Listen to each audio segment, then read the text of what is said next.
Bonjour à toutes, bonjour à tous, bonjour Chantal, Bonjour André. pour ce nouveau numéro de Jeux de scène, l'émission de Radio Soleil consacrée à l'actualité du spectacle vivant en général et du théâtre en particulier.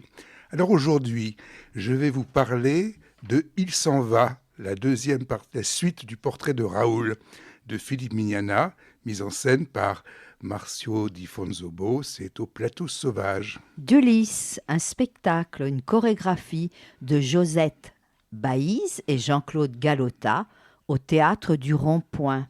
Un pas de côté, écrit et mis en scène par Anne Giaferi avec Isabelle Carré et Bernard Campan. C'est au théâtre de la Renaissance. Peau d'homme, d'après la bande dessinée de Hubert et Zanzime. Adaptation et mise en scène Léna Bréban, chanson Ben Mosé et chorégraphie Leila K à la Comédie des Champs-Élysées. Et j'ai vu un deuxième spectacle au Plateau Sauvage mis en scène par Martial Di Fonzobo qui s'appelle Au bon pasteur 2. Une assemblée de femmes, version palestinienne d'après Aristophane. C'est un diptyque théâtre et film, un spectacle de Roxane Borgne, Jean-Claude Fall, Laurent Rojol, à la Cartoucherie de Vincennes, Théâtre du Soleil. André, il s'en va, et donc il y avait le comédien Raoul Fernandez, c'est la mise en scène de Martial Di Fonzobo, et c'est un texte de Philippe Mignana. Alors, ces trois-là, ils se connaissent bien parce qu'ils se sont joués pour l'un, mettre en scène pour l'autre, etc. Et donc, à la base, il y a la personne de Raoul Fernandez. Mais ici, cette personne est devenue un personnage écrit ou réécrit par Philippe Mignana et qui va être mise en scène dans l'au-delà peut-être, par Martial Di Fonzobo. Parce que c'est la deuxième partie, j'ai pas vu la première. Là, on est à la fin de la vie, on est soit un peu avant la mort, soit un peu après, et on va retrouver ces souvenirs assez extraordinaires de ce personnage d'acteur qui est quand même un acteur, qui va jouer son personnage d'acteur, qui vient d'Amérique du Sud, qui a fait des décors, qui a fait aussi des costumes, et qui a joué également dans de multiples pièces, surtout avec les plus grands du théâtre public. Hein. Et il va un peu nous raconter, avec aussi sa particularité, un peu trans, je sais pas comment, parce que il est homme, mais un homme qui peut se faire mettre des seins. Bon, donc il est un peu, il nous raconte un peu cela, et quelque part, c'est encore un acteur, toujours ce jeu, et avec de la musique, avec de la chanson, et donc c'est un spectacle où il prend la lumière et l'ombre. Et moi, j'ai beaucoup aimé cette histoire de lumière, parce que je trouve que... alors, il y a des... Il est étincelant parce qu'il a des petites paillettes, puis il est en noir avec des petites paillettes. C'est ce jeu sur les décors également. Bon, j'aime bien les mises en scène de Fonzobo parce que justement, ça laisse s'exprimer le personnage. Donc, je vous recommande, si vous avez l'occasion, parce que là, c'est terminé, mais donc c'est la comédie d'Angers, d'Angers. le quai d'Angers. Le quai d'Angers, donc je pense que ça va se jouer ailleurs.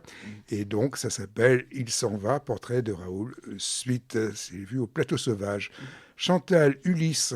Oui, spectacle de danse de Josette Baïse et Jean-Claude Galota.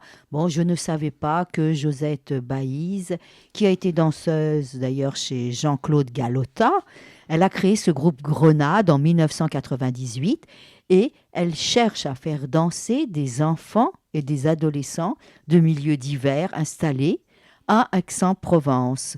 Donc cet Ulysse, c'est avec 17 interprètes jeunes de 10 à 14 ans. C'est une chorégraphie de Jean-Claude Galota qu'il avait créée en 1980. tout au long du spectacle, c'est de la grâce continue. Et c'est beau à regarder. Donc les costumes qui créent un bel ensemble, tout soyeux, tout blanc. Il y a quelques différences entre les enfants. Et ces jeunes danseurs évoluent sur des fonds pastels très colorés. Moi, j'ai été complètement séduite par la fluidité, la légèreté des enchaînements avec une utilisation moderne du corps, avec une utilisation moderne déjà du corps dansé et des mouvements un petit peu désynchronisés. Il y a des jeux de bras, des jeux de jambes très ludiques et les petits danseurs se donnent des injonctions pour créer des groupes, des sous-groupes, des solos, des trios, etc. Tout est réalisé avec vraiment une très belle expressivité et une intense énergie et beaucoup d'exigences. Donc, la fraîcheur, la grâce, l'enthousiasme de ces jeunes danseurs m'ont complètement séduite. Ce sont donc des jeunes qui nous font découvrir ce patrimoine chorégraphique et j'ai lu dans la plaquette qu'ils reprennent par exemple des chorégraphies majeures comme celle de Angela Preljocaj, de Akram Khan, que d'ailleurs on a pu le voir récemment au Théâtre de la Ville, Ofesh Chester. Donc c'est une très belle aventure artistique et humaine et je suis contente d'avoir découvert ce groupe de Grenade de Josette Baïse. C'est en tournée, cela sera notamment le 16 et le 17 décembre à Aix-en-Provence.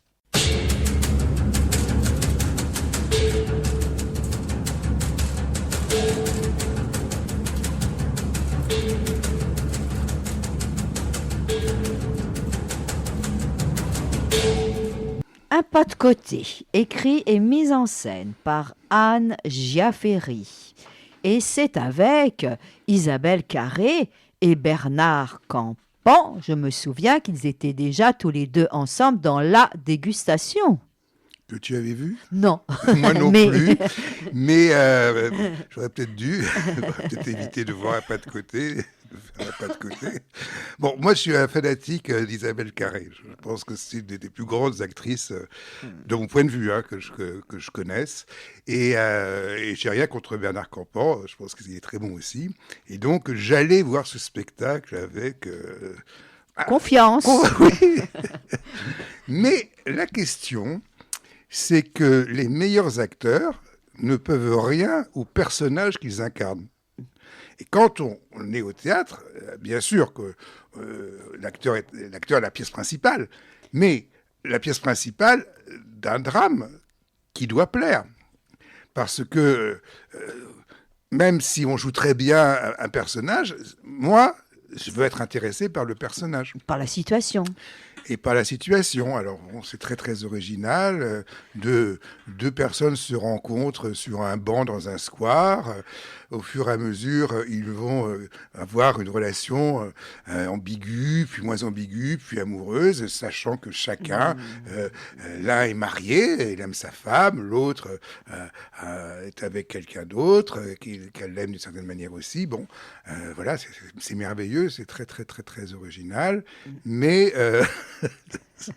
ça m'a pas du tout intéressé, quoi. Donc, c'est vraiment le théâtre, c'est d'abord pour moi une écriture, hein, fut-elle de plateau, mais il faut qu'il y ait même quelque chose. Et là, j'étais très déçu par. Et puis la scénographie, c'est un par banc. l'écriture.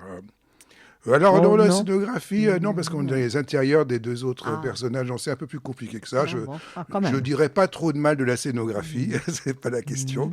Mais voilà, c'est comme on achète un livre, on lit l'histoire, elle vous intéresse pas, quoi. Je veux dire, après tout, on a le droit de. Moi, je donne mon avis. Hein. Alors, ça a été relativement bien accueilli par le public. Moi, il riait, je me demandais, mais pourquoi est-ce qu'il rit là? Bon, je ne voyais pas, mais non, je suis un très, très mauvais spectateur. J'ai fait comme un petit... parce que j'ai fait un petit sonnet apocryphe apocryphe, acrostiche, ça veut dire qu'il y a chaque vers commence par le mot du titre. Alors comme un pas de côté, ça faisait pas suffisamment de lettres pour faire 14 syllabes, 14 vers d'un sonnet, j'ai accepté ça à faux pas de côté, ce qui n'est pas très gentil. Donc à faux pas de côté est un pas de côté, farce sentimentale aux adultérins gages, avec de bons acteurs, d'ennuyants personnages. Un Bernard Campan, une Isabelle Carré. X, Y ou bien Z, qu'importe en société, peu compte qui on est, des sexes, des âges, avec sinon un peu ce pourquoi tu t'engages, sinon quelque intérêt pour le représenter. De ce neuneux spectacle, il ne reste que peu.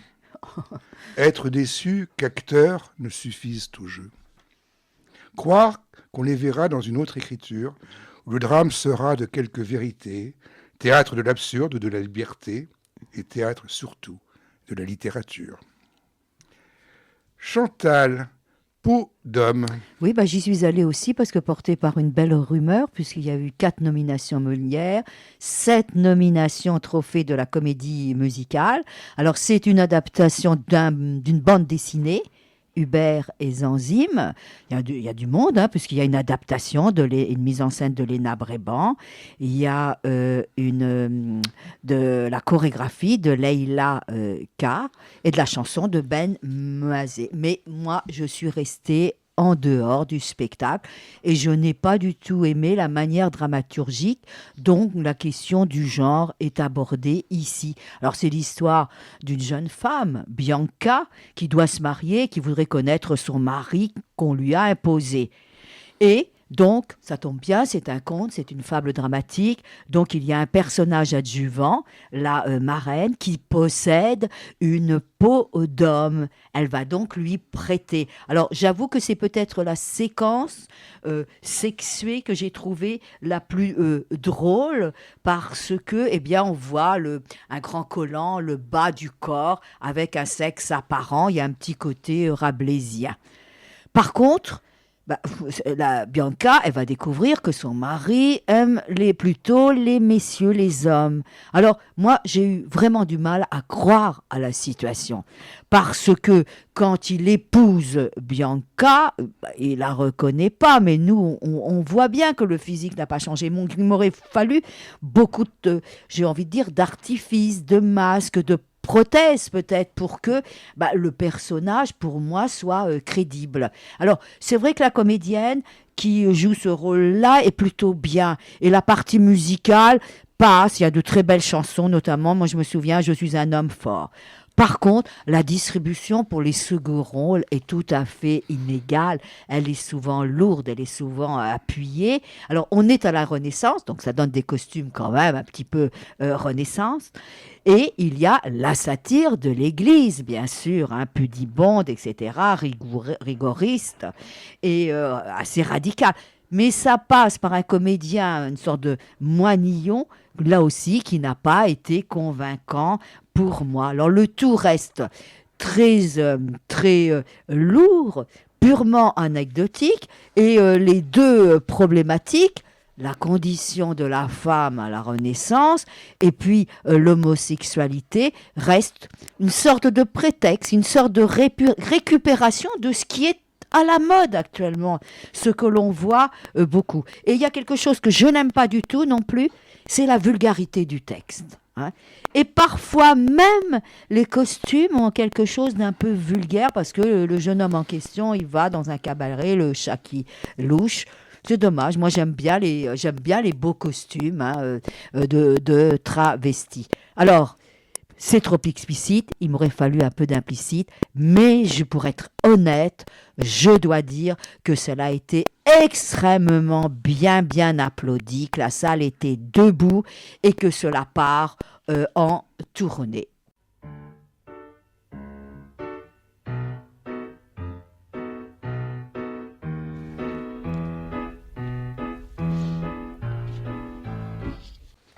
Deuxième spectacle, mis en scène par Martial Di Fonzobo, Au Bon Pasteur, de Sonia Giambretto, avec Inès Quérou, toujours au plateau sauvage. Oui, Inès Quérot, bah écoute, c'est une bonne découverte. Elle est toute jeune, hein, je crois qu'elle a une vingtaine d'années, mais je l'ai trouvée assez forte. Bon, euh, donc, Sonia Ciambretto nous ramène dans une France que peu d'entre de nos auditeurs ont connue, même nous, pas tout à fait, presque, mais la France des années 50 et 50 du siècle dernier.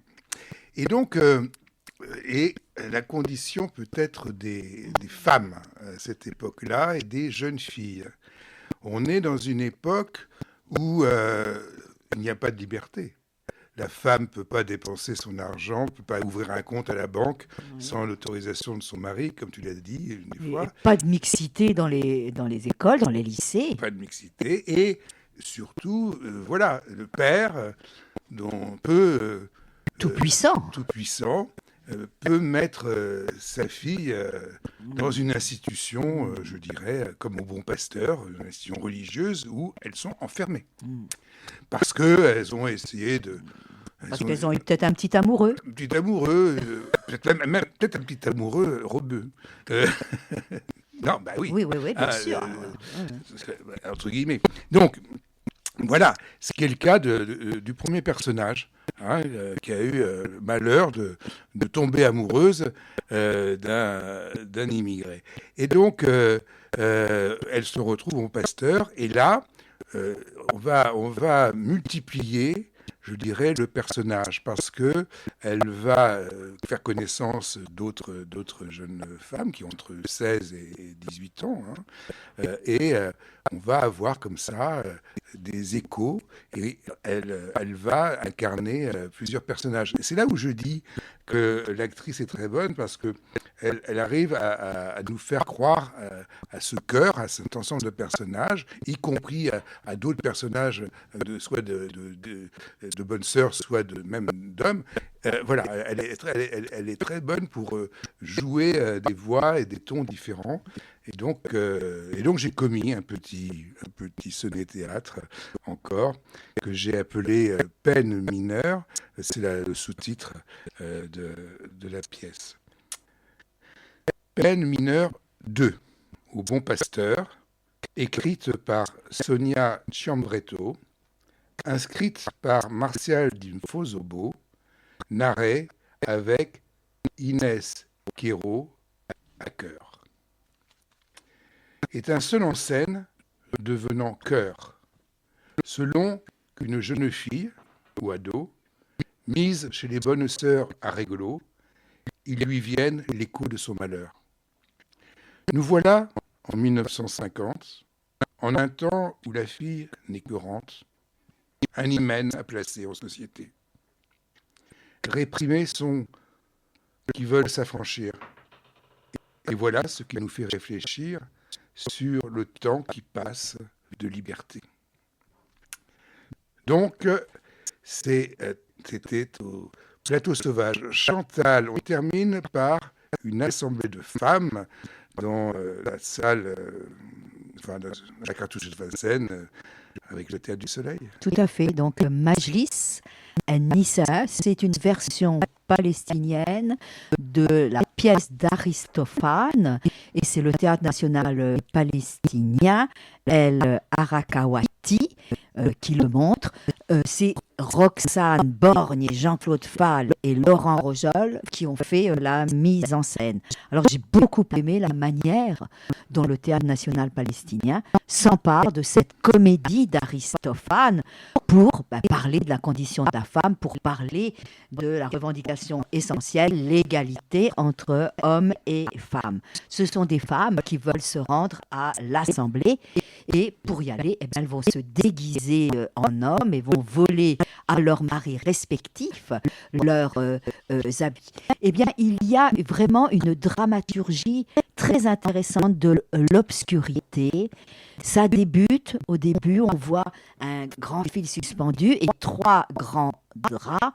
Et là vont être projetés trois visages de femmes palestinienne, contemporaine, voilée ou pas voilée. Et donc ce début est judicieux pour croiser les personnages de la pièce d'Aristophane avec les femmes palestiniennes. Derrière, en ombre, on voit ces comédiennes qui revêtent les habits d'hommes. Et ensuite, elles viennent sur l'avant-scène, elles continuent de s'habiller en costume, à se mettre des barbes, et elles s'entraînent pour un discours à l'Assemblée. Et puis, il faut choisir celle qui sera la plus habile. Bien sûr qu'elles sont dans quelques maladresses, et donc on a de jolis effets comiques. Je l'ai dit, il y a quelque chose dans la scénographie qui est bien, parce qu'il va y avoir un éclairage avec la lampe électrique que chacune tienne. Et il y a focalisation sur les visages. Donc ça fait une grande théâtralisation, et leur visage est un petit peu modifié, comme si elles avaient des masques. C'est très grimaçant, c'est très grinçant. Donc, il y a la comédie, il y a les hommes, bien sûr. Alors, ces hommes, ils se retrouvent sans leurs habits, donc ils portent les vêtements, les petites nuisettes des femmes. Intéressant aussi, parce qu'au milieu de la pièce, ça casse un petit peu la pièce d'Aristophane, on a des projections, toujours sur le principe des draps, de ces femmes palestiniennes de Cisjordanie qui vont témoigner de leur vécu et du travail immense qu'il y a à faire pour cette fameuse égalité. Moi, j'ai beaucoup aimé tous les comédiens, j'ai aimé ceux qui étaient aussi interviewés, et tout le monde a une grande présence. Et à la fin, sur la scène, c'est un petit peu sur le mode de la manifestation, et c'est bien sur le mode des slogans. Je ne cite pas toutes les comédiennes, mais je cite quand même Chaden Salem, qu'on avait vu, André, qu'on avait vu au quartier d'Ivry, quand Adel Hakim avait travaillé avec le Théâtre national palestinien, dans Antigone en 2011, dans Des roses et du jasmin de 2015. C'est pour nous, ce sont des souvenirs de théâtre extrêmement émouvants. Alors à la suite, il y a eu un film documentaire réalisé par Roxane Borgna, et elle a été, Roxane, une des premières à fonder une radio féministe palestinienne, donc c'est quelque chose à suivre. C'est pour moi un très très bel exemple de la fonction politique du théâtre en circonstances. Il y a une très très belle appropriation d'un texte dramatique de la culture occidentale pour créer un acte de résistance au Moyen-Orient. Donc, c'est une assemblée de femmes, c'est le théâtre du Soleil. Je vous ai parlé Au Bon Pasteur, que j'ai vu au Plateau Sauvage. Je vous ai parlé de Peau d'homme, d'après la bande dessinée, à la Comédie des Champs-Élysées. Un pas de côté, c'était au Théâtre de la Renaissance. Ulysse, le spectacle chorégraphique de Josette Baïs et de Jean-Claude Gallotta, avec de très jeunes danseurs, au Théâtre du Rond-Point. Et puis il s'en va pour arrêter de Raoul de suite, toujours au Plateau Sauvage. Voilà, et nous on se retrouve la semaine prochaine pour de nouvelles aventures dramatiques, c'est-à-dire théâtrales. Au revoir.